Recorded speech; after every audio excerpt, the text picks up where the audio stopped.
In our riding technique series, we would like to show you smaller and more important things related to motorbike riding, which are all going to make your everyday rider's life easier and safer.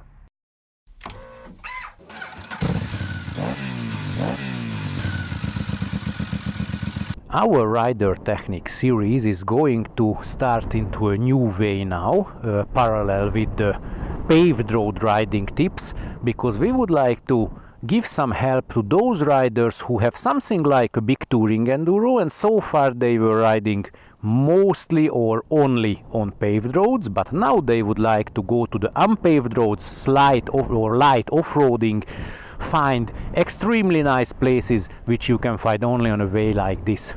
It's important to make it clear at the very beginning that we are not speaking about light enduros, so hard off-road bikes, not speaking about riding in the extreme forest or something like this, but normal off-road touring, let's say, with these mostly over 200 kilogram motorbikes, because this is another technique, so we are not speaking about forbidden things, only legal things. Nearly all the beginners, when they first leave the paved roads, try to ride on the same way as they did it there, so sitting on the motorbike with relaxed arms, keeping the downer body from the legs, watching in front of you.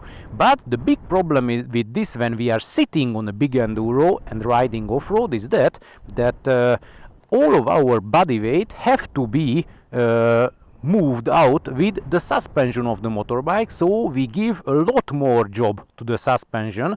And the other big problem is that we can react to all the slips and leans and everything of the motorbike only after it is happening, so our reactions are much worse and we are going to fall much more. So when you are leaving the paved road with a big enduro, always stand up. It is going to be much easier, but in a standing position it's also very easy to make mistakes, have a bad body position, and as a result of this your motorbike control is going to be worse and you will have much more falls than it is necessary.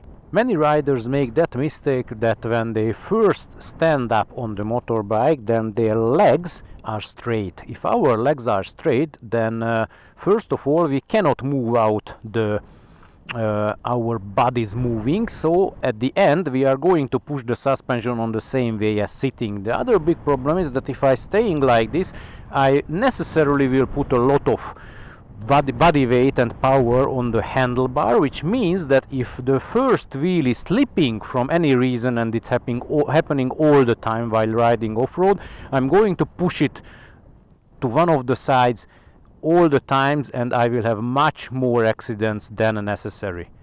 So it's extremely important when all the times when we stand up on a motorbike, our legs have to be able to move, so all of our body weight and the forces affecting on our upper body have to be moved with our legs. If the, let's say, grip is low, which is happening pretty often, then other very important thing is that you have to push your bottom a little bit back, put your upper body a little bit to the front, and then you can very easily move and live together with the motorbike, and your upper body's center of gravity is going to be a little bit lower, so this is the correct position. Let's speak a few words about the arms. If you let your elbows down, then your whole upper body moving is going to be much less controlled, so always lift your elbows up, and then you can move with the gravel and the up and down hills and everything much easier than if you are keeping it down like this. And it's extremely important that you must not keep your body here on the handlebar. So if you are riding off-road and your hand or downer arm starts to get tired, then your body position is not good. These parts have to be light all the time and do not use as a power point. When riding in a standing position, it's very important to keep your legs, so your boot, in a correct place on the foot peg. So let's check out this question finally a little bit. There are more possibilities in this area. First of all, you can keep it always like this, so your middle or let's say in front of your heel you keep on the foot peg, and your leg is above the foot brake, and you can use the foot brake much faster and easier.